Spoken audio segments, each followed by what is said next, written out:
Happy Saturday. How you doing? Oh, wait a minute. So I can keep the pickle sniffers interested. Hear that? Yeah. I bet you wish. You know what? I should probably send this over to the Midget Garage. That guy seems to need a life. Maybe he'd want to play with this to keep him occupied on a Friday night, since he apparently has nothing better to do on a Friday night. Then I heard he did a 45-minute live stream on me. Part 2. Oh yeah, diagnosing and analyzing everything. Dude, seriously, you need a fucking life. Friday night, and that's what you did?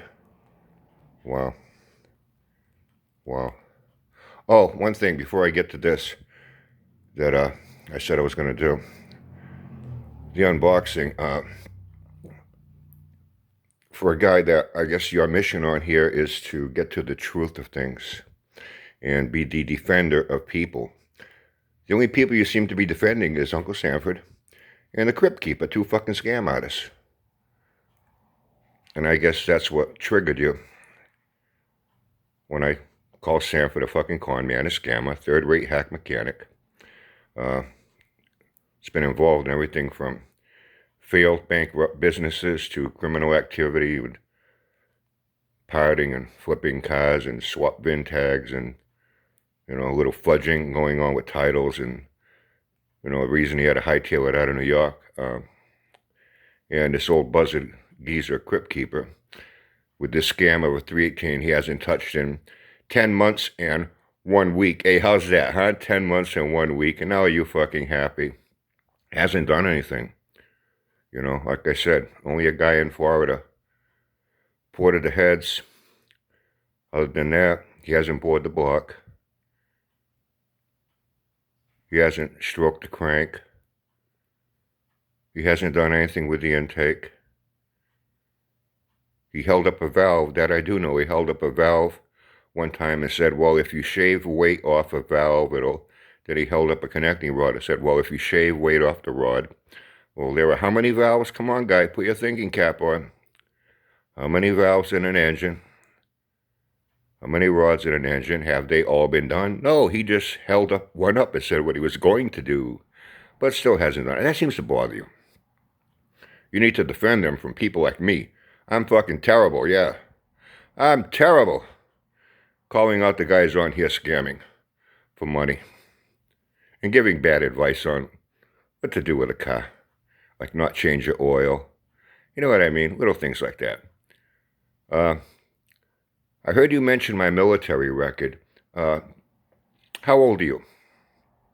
Really, how old are you? Do you know anything about the Vietnam War?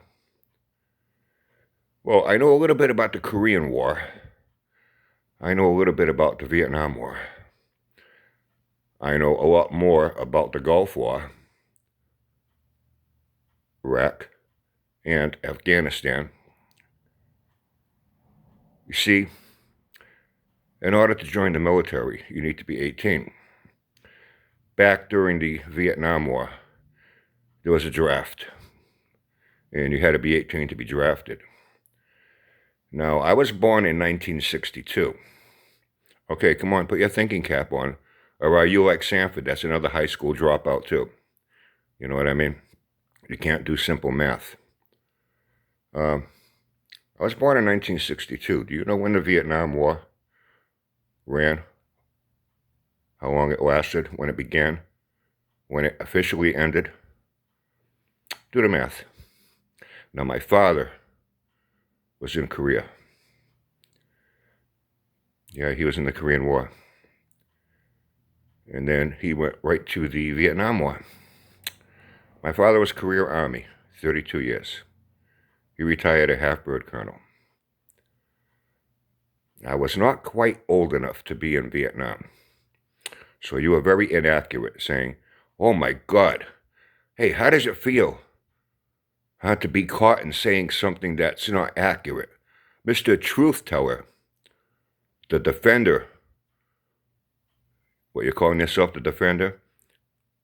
Maybe you could go on eBay and buy yourself some kind of a costume, like with a cape with a big D on the chest, for defender, or maybe dipshit. you know? And you can run around the house, run around the neighborhood, seeing you have no fucking life. Really. Fucking Friday. How many of you last night, Friday night, you looking forward to going out with your friends and shit? We went out, you know what I mean? This guy sat home and talked about me for 45 minutes. Do you need to get laid? Yeah, if you have the internet, you know. I'm not trying to advocate any bad things, but, you know, maybe you could try watching some fucking porn or something, you know. It might improve your life a little bit, because, dude, you need a fucking life. Anyway, I was in Iraq, in Afghanistan. I didn't serve as long as my father. I only served 20 years. I didn't have my father's rank. I was an NCO, Gunnery Sergeant E7. I had 3 tours over to the sandbox, as we called it, between Iraq and Afghanistan, spending 3.5 years there, you know.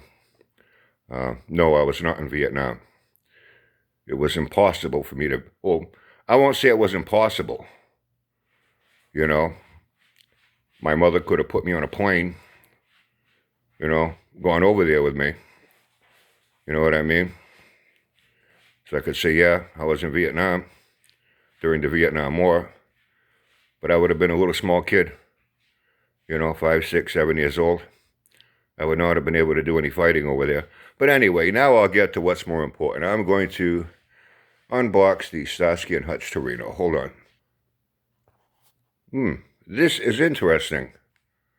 First time I've ever seen this. Well, at least it came molded in red. It's a separate piece, but it's stuck in. So the chassis, undercarriage, is already black. I don't have to paint it. Pretty freaking cool. First time I've ever seen that.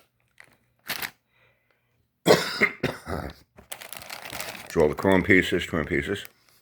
And, wow, Revell did a pretty good job with this. I don't have to paint as many things black that need to be black. However, some of the things that are black may need to be painted a different color. So I will do that. And let's see. Oh, yeah, of course. It has the striping that will go on it. Same thing, wow, for the dashboard. The inner dash panel with the... Pretty cool. Thanks, Will. I'll put this in my line of to-dos after the GTO. And I do have to admit, you know, I've said I'm not going to touch the GTO until I'm done with the Z28. In the past few days, I've been busy. You know, been busy. You know, I don't have 45 minutes to sit around like this guy here that needs to get a fucking life. You know, so I could talk about him. Well, I'm sure he'll come back. Hey, maybe he'll watch this morning, and it'll give him another 45-minute or 1 hour time slot, since this Saturday night will most likely be free. Well, me and Auntie Billy and the boys are at Knuckleheads, hanging out, listening to a band, and he'll have nothing else to do. He can do another live stream about me, you know, and I can occupy not his life, not just his life, but his mind. I seem to be living in his head, and I'm not even paying any rent. Wow. So, I have to admit, though, I don't want to be like Sanford and, you know, get involved in too many projects to where I'm not able to finish one because I'm involved in too many projects. I admit, since that green spray paint came in testers, I have been so fucking tempted to just at least shoot that GTO body in that green just to see what it looks like. You know what I mean? I am very tempted to do that, but I'm not going to touch it. I only got a couple little things done on the Z28. I really haven't had the time, and today, Saturday, we have this habit called eating, which means we have to go to a supermarket, and then there are other little things here and there. Going to go to the North Dartmouth Mall, where Auntie Billy turns into Shopzilla, get a few things done, then it's eat later, take a shower, change, and hook up with our friends, my crew. They're old ladies, and we're off at Knuckleheads for the night. So my day's pretty complete. And tomorrow the weather looks pretty decent. Might go out for another ride. So I guess my weekend's pretty booked up, you know, for anything that's going to be real time consuming. Uh, this guy over at Midget Garage, I guess, hey, dude, at least say thank you. Come on. At least say thank you to me for now giving you something to occupy your time again tonight on a Saturday night where you can sit there and talk about me for another 45 minutes or an hour. Well, even though you don't want to say thank you, I tell you what, I'll say you're welcome. Okay, peoples, have a great day. Have fun and stay safe.